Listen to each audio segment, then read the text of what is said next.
7:34, 7:34. Vamos a continuar con más entrevistas y un poco ceñido al tema del juicio político, porque queremos que la ciudadanía se interese en el tema y además que lo sepa interpretar, qué está ocurriendo, porque un juicio político no es lo mismo que un juicio penal. Un juicio político lo lleva a cabo la Asamblea Nacional, el juicio penal lo desarrolla la Corte Suprema de Justicia. Para hablar entonces del tema, hemos invitado al director ejecutivo de Fundación Ciudadanía y Desarrollo, doctor Mauricio Alarcón Salvador, a quien saludamos. ¿Cómo está, doctor? Buen día. Orlando Murillo lo saluda aquí en OMC Noticias. Orlando, buen día. Un gran saludo a la distancia para ti y para nuestra audiencia. Quisiera poner en contexto para luego hacer otras preguntas. Exactamente, ¿cuál fue la resolución, cuál fue el dictamen de la Corte Constitucional respecto de las tres acusaciones que le plantean 4 asambleístas al presidente de la República, para partir de allí, luego el análisis de lo que está ocurriendo? Último resquicio de institucionalidad que le queda al país y que independientemente de que sus decisiones gusten o no a la ciudadanía, se deben respetar, y creo que partiendo de lo que ha anunciado Guillermo Lasso, es positivo el que se respete la decisión de la Corte Constitucional a través de este dictamen que en algunas cuestiones, en lo personal, como abogado me queda debiendo, pero en cuanto a lo que tú señalas, descarta 2 de las 3 cuestiones previstas por los legisladores para llevar a cabo este proceso político, y únicamente se queda con una de ellas, la relativa específicamente a un posible peculado que, de acuerdo con la información analizada y la resolución de la Corte Constitucional, habría ocurrido cuando Guillermo Lasso, conociendo que un contrato generaba perjuicio al Estado, no lo terminó de manera inmediata. Eso es lo que dice la Corte Constitucional, aunque en los últimos días, y tú lo habrás escuchado, visto y hasta leído, el gobierno nacional dice que no hay tal perjuicio y que por lo tanto no hay forma en que se configure el peculado. Termino nada más esta primera parte, Orlando, señalando lo que tú acertadamente decías.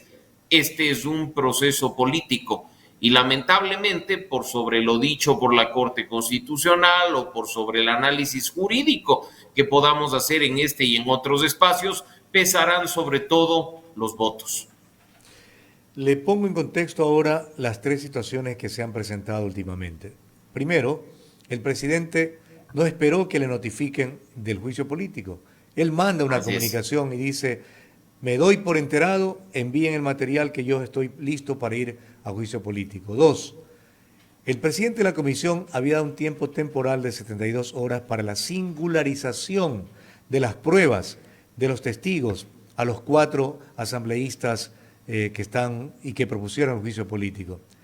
Y tercero, una comunicación que el presidente de la Comisión de Fiscalización, Villavicencio, emite a la Corte Constitucional para que esté vigilante del cumplimiento de su dictamen. No le sienta bien a uno de los más importantes procesos de fiscalización y control político del último siglo, hay que decirlo, de los últimos 100 años.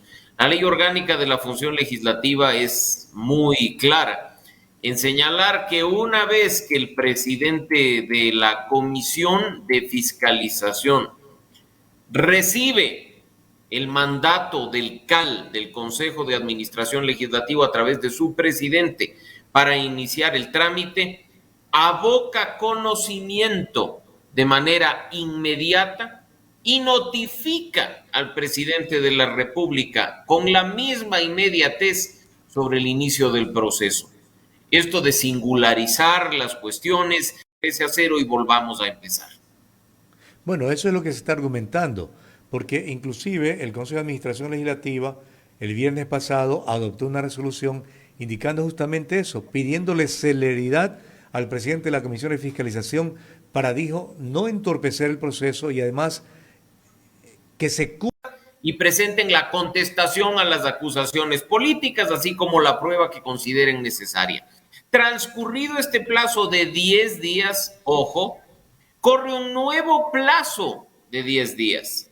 La Comisión de Fiscalización nuevamente remite al presidente de la Asamblea después de esos 10 días, además, un informe que se elabora en 10 días. Es decir, estamos hablando de 30 días en total, Orlando, el trámite ante la Comisión de Fiscalización y Control Político, según lo que dice el artículo 90 y el artículo 91 de la Ley Orgánica de la Función Legislativa. Solo a partir del trámite de vuelta en el CAL, de vuelta en la presidencia de la Asamblea y de cara al Pleno, es que hay plazos máximos que pueden cumplirse el primer día o el último día, porque ya una vez recibido el informe de la Comisión de Fiscalización, el artículo 92 de la Ley Orgánica de la Función Legislativa dice, por ejemplo, que débil del juicio político, o sencillamente lo que quieren es sacarlo a Lazo a como dé lugar y hacer de la Asamblea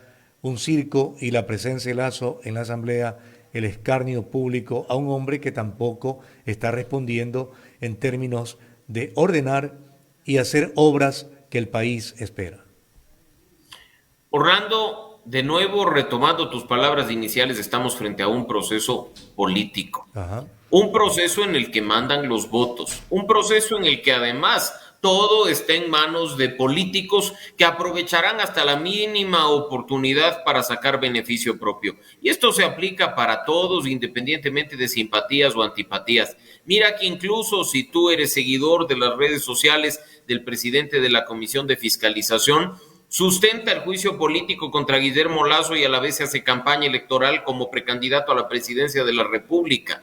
A la vez se actúa y hace que la comisión actúe en una suerte de defensa a Guillermo Lasso. Del otro lado, pues calientan motores por si se da esta elección extraordinaria anticipada para el Ejecutivo y el Legislativo durante un año y medio de mandato que faltaría eventualmente, en el caso de una muerte cruzada, como el presidente de la República también ha amenazado. Lo cierto es que el juicio político está en la Constitución, es una figura constitucional y de llegar a término satisfactorio para unos, perjudicial para otros, con la censura y destitución del presidente de la República, Orlando, se dará una sucesión presidencial y será quien fue electo en binomio con Guillermo Lasso en una misma papeleta, el señor Alfredo Borrero, quien continúa el mandato hasta el 24 de mayo de 2025. No hay vueltas que darle.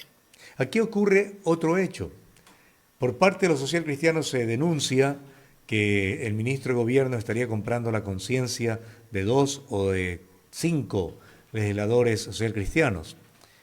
Esto es un hecho nuevo en el país, esto de comprar conciencia, de ofrecer cargos, punto 1. Y punto 2, la denuncia de Dalton Bacigalupo de que la oposición correísta, socialcristiano, ya tienen pues encerrado a Borrero para distribuirse también dentro de lo que significa el poder ejecutivo, cargos.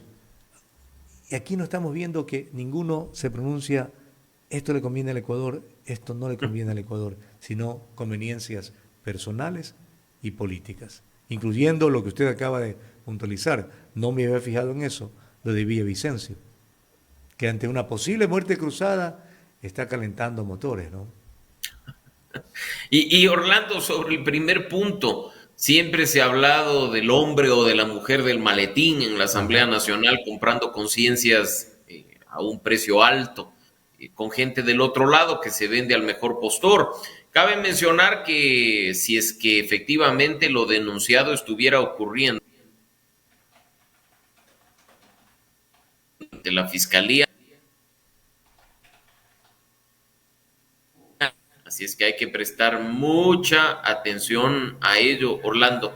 Adicionalmente, mucho se habla de la compra y venta de votos por parte del Ejecutivo, pero ojalá los legisladores serios y responsables, que por supuesto los hay, también nos alerten sobre la negociación de las autoridades y de las comisiones, porque no hay que perder de vista que el 14 de mayo se da ese periodo intermedio al interior del legislativo, donde tendremos un nuevo CAL, unas nuevas comisiones, y donde también se está negociando en función de los votos para el enjuiciamiento político, la censura y la destitución del presidente. Así es que creo que hay que prestar mucha atención a lo que ocurra, no solo de parte de unos, sino de parte de todos los actores involucrados en el proceso. Y en cuanto al segundo punto que decías, las últimas declaraciones del vicepresidente Borrero a mí me hacen pensar todo lo contrario a lo señalado por el asambleísta Bacigalupo, y que más bien Borrero estaría hasta dispuesto, como ya lo ha anticipado, a renunciar junto a Guillermo Lasso si es que efectivamente es censurado y destituido por parte de la Asamblea. Lo cierto es que ni en ese caso extremo de una eventual renuncia de Alfredo Borrero a la vicepresidencia después de una censura y destitución a Guillermo Lasso, se genera un vacío de poder para que la presidencia sea asumida por el presidente o presidenta de la Asamblea Nacional, por si acaso. En todo caso, volviendo al origen de la entrevista, doctor Alarcón, con la resolución de la Corte Constitucional se les vino abajo el juicio político a la oposición, puesto que aspiraban que el tema de cohecho, que para muchos era más fácil demostrarlo, se les vino abajo cuando solamente les puso el tema del peculado.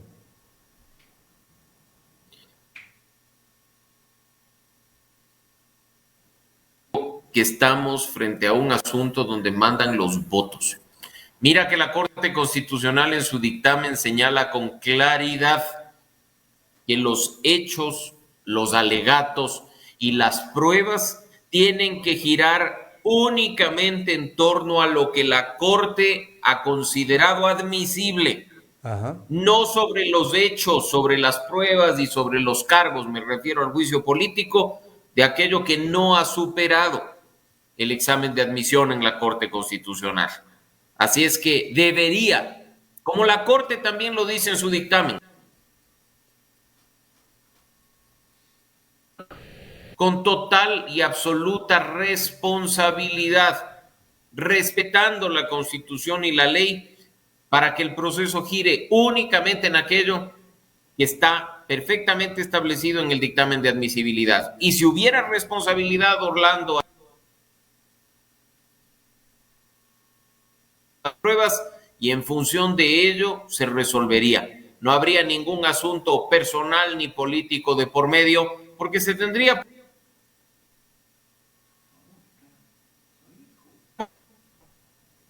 Ahora, la rectificación también se aspiraba llegue de parte del presidente Lasso, y vemos que en estos días no ha ocurrido. Ni siquiera con la resolución del sábado anterior del porte y tenencia de armas y otras decisiones que adoptó. Pero mira, Orlando, qué perversa es nuestra política. Que los responsables del debate del porte y tenencia de armas no radican en el Ejecutivo, sino también en el Legislativo. ¿No fue acaso la Asamblea Nacional con votos de todos los bloques que está de forma normativa que efectivamente faculta esta tenencia y este porte de armas?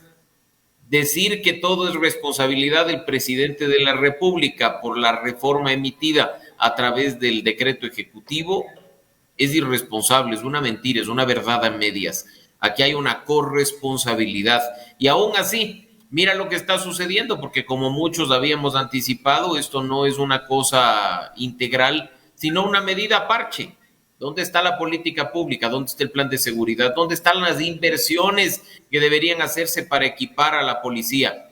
Orlando, no fue hace poco, unos 2 días en la provincia de Los Ríos, que un pobre policía amenazado por un delincuente con arma blanca termina disparándole en la pierna a su propio compañero, si la policía ni siquiera sabe disparar, que es lo que esperamos nosotros en cuanto a nuestra seguridad. Mira el nivel que manejan nuestras fuerzas de seguridad en las que nos piden que confiemos.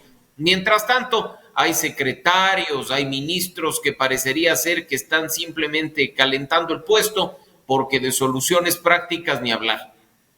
Y lo mismo en la Asamblea, ¿no? Estamos ya, el trimestre hemos concluido y no hay un solo aporte de ley positivo para el país por parte de los asambleístas. Y el 52% del registro que tengo, mañana voy a exhibirlo, no han aportado con un solo proyecto de ley. Se han ganado la plata, como dice el pueblo, a vaca. Y podría ser, Orlando, que alguien no presente proyectos de ley. pero que al menos justifique sus decisiones. Ajá. Transparente las observaciones que hace de proyectos de ley presentados por otros. Que nunca deje su curul vacía, que no se escape de votaciones convenientemente porque tiene ganas de ir al baño. Y ese cargo de responsabilidad que les entregamos a 137 personas en 2021 para representarnos sea cumplido a cabalidad. Y como tú bien dices, termina un nuevo periodo de decisiones importantes, sin decisiones trascendentes para la vida de los ecuatorianos, pero eso sí, con unas grandes resoluciones, otorgando condecoraciones a artistas, declarando que el bizcocho es un alimento maravilloso o que la guayusa es una bebida espectacular. Eso sí hace la Asamblea, hay que decirlo, reconocerlo e invitar a la ciudadanía que preste atención al trabajo de sus representantes para que en 2 años, o quién sabe si antes, tenga la oportunidad de elegirlos nuevamente, lo haga bien.